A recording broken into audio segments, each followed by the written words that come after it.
The transition of Bruce Jenner from male to she-male is not the most important thing to have happened in the world. But Caitlyn, as she's now called, made news around the world. I'm not sure why I bothered to mention Miss Caitlyn Jenner.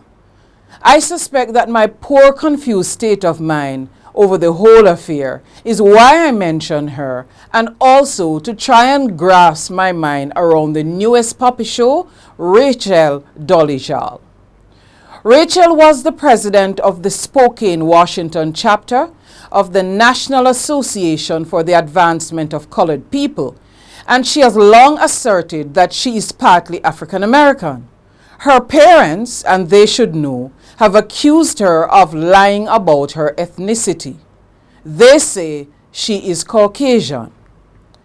I speak of the Jenner's transition and the Dolezal's declaration that she is black as two of the most puzzling things for me personally. Mark you, I don't want to look like Bruce then or Caitlyn now.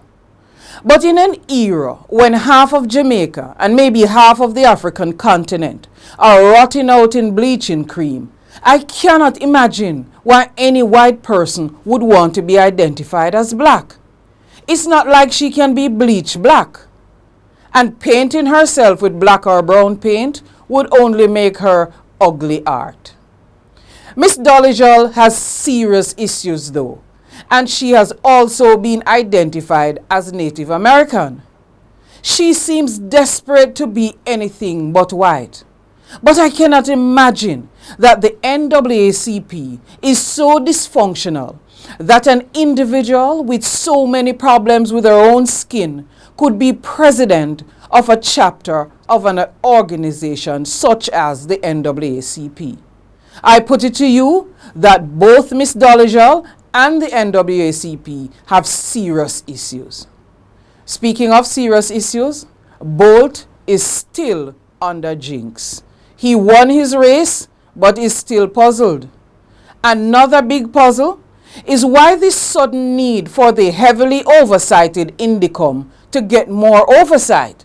It makes no sense.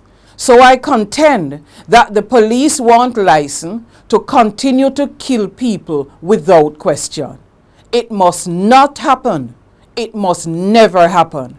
And something else that must never happen is these extortionist teachers and schools that are forcing children to buy graduation packages for thousands of dollars when they can't even afford to buy books.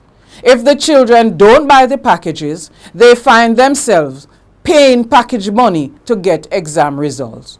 It's extortion. Former Prime Minister Bruce Golding said so about extra lessons several years ago, and the JTA nearly named him. But Golding was right then, and he is right now. And I am identifying myself as a mixed race dog. So Mr. Doran Dixon, JTA President, knock yourself out. And speaking of knockout, Nicholas Axman Walters got knocked out by the scale. Too much weight. Hush. Maybe it was a blessing in disguise. And speaking of blessings, to the excellent nurses and doctors who go above and beyond the call of duty to care for the sick. There are horror stories, of course, because some real monsters are nurses and doctors. But there are others who are simply angels.